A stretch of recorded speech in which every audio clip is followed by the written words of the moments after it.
let's have a look at the papers once again with the broadcaster Pete Price and the anthropologist Marianne Hotter. Good to see you both once again. Another shirt, Pete. Oh, you've both changed. Yeah. Do you know what? I'm very impressed that you've both put the effort in this morning. That's very impressive. Now, Pete, looking at the Mail and bank holiday revellers.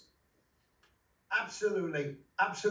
They've made the most of it. And, Liverpool and all around are being busy. But what they've said in the papers about a lot of the pubs, opening, they're still not open inside. There's a lot of pubs actually closed. So we're all eating outside. But I've got my coat, my hat, and I am out today with friends. And everybody's got to enjoy it. But we're also seriously putting money into the hands of the caterers who desperately need all the help. And we've got this, you go abroad, I went to Russia recently, you go to, and they've got heaters outside and blankets. We should go that way. And surely this bug is not going to kill us outside. So I feel safe and it's great. And I'm out today and I'm partying. Yeah. I'd love to see you. I'd love to bump into you out partying like that. But it'd be a scream. Are you heading out, Marianne? I know you've got your little one to consider. Yeah, we're going to go and sit in someone's garden and have lunch. So we're going to have lunch in the in-laws' garden. So probably also blankets and thick winter coats. Yeah. But also sunscreen, just in case. It's that funny weather at the minute, isn't it? So perfect. Well, yeah, get out and enjoy it, whatever the weather. On the Telegraph, Marianne, they're looking at burglaries.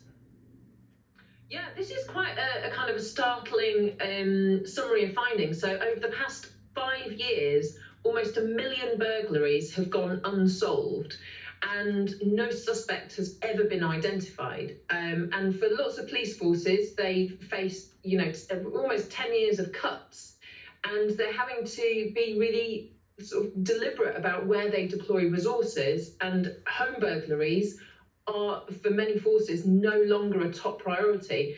But obviously, if you're a homeowner, it's hugely traumatic. You feel absolutely violated. You feel very vulnerable. Houses that have been burgled once are more likely to be burgled again. And the idea that both for the perpetrators to feel like, it's probably a pretty easy crime to get away with, and for the homeowners to feel like they're absolutely alone and they've got no one to call on for support or assistance. Many forces don't even send out a police officer to come to the crime scene. And unless there's forensic evidence or there's CCTV footage, they just go, there's not really anything we can do, just claim on your insurance. That's a terrible situation because it makes you feel like you're living in a lawless society and you've got no power.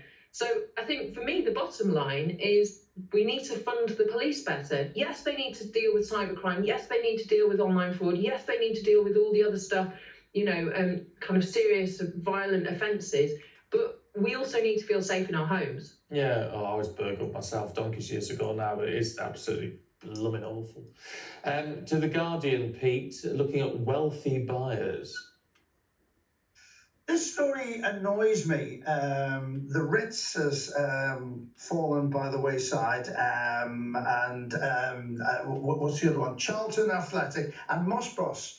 And what upsets me about this is there are parasites out there who are incredibly wealthy, waiting to pounce on businesses when they're at the worst. And of course, with the pandemic, a lot of businesses have gone bye-bye, and the catering industry in particular, when you think of it before lockdown, they were struggling. But what upsets me is that these parasites, and they are parasites, because they make their money through other people's misery. And they're buying these, and of course then jobs go because they want to keep it slim and trimmed down, and makes me angry. But it's something like, what is it, £958 million. £958 million in just a year. That's just the start. When furlough finishes, it's going to be even worse.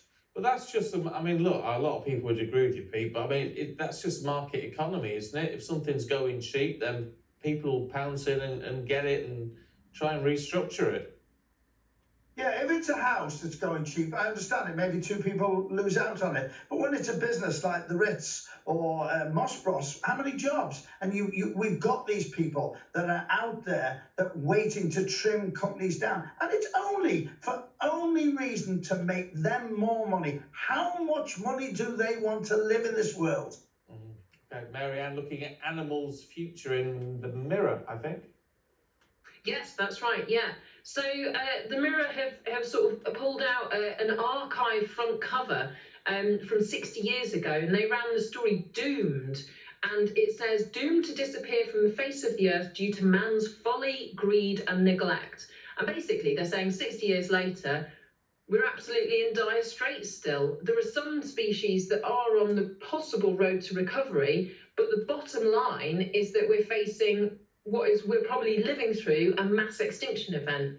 There was a report by the United Nations that was published in 2019, and they have assessed, and this is kind of on conservative figures based on the research, this isn't a kind of a future prediction, this is based on now, 1 million species of plants and animals are likely to go extinct in the next decade, which is way, way greater than what you'd expect from the natural kind of churn of new species evolving and some species becoming dying out.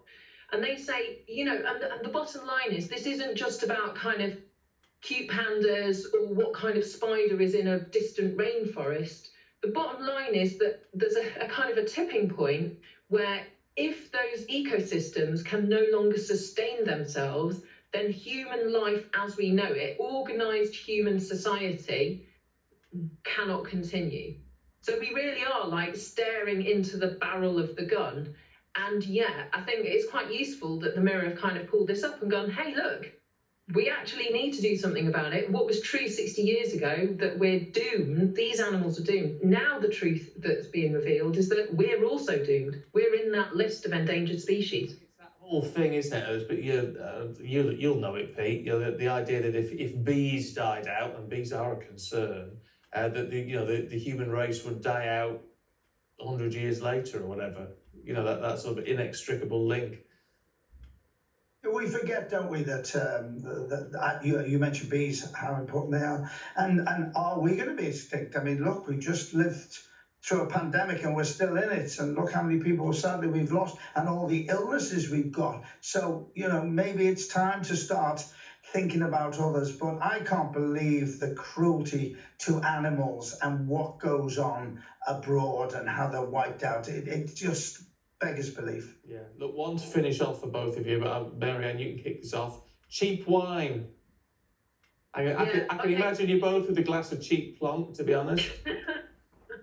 I'm pregnant. I'd love a glass of cheap wine. Are you pregnant again? Oh, congratulations. Yeah. Thanks. But yeah, cheap wine, expensive wine, basically any wine would be great. I know it's only $8.54, but I mean, if I was allowed, I really would.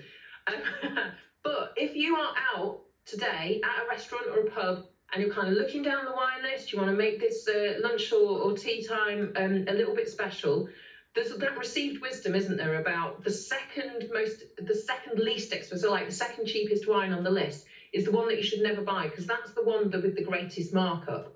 If you're looking for a bottle of cheap plonk, just buy the cheap plonk, or spend a little bit further up the wine list and you'll get a nicer bottle of wine. Well, it turns out that that's not actually true.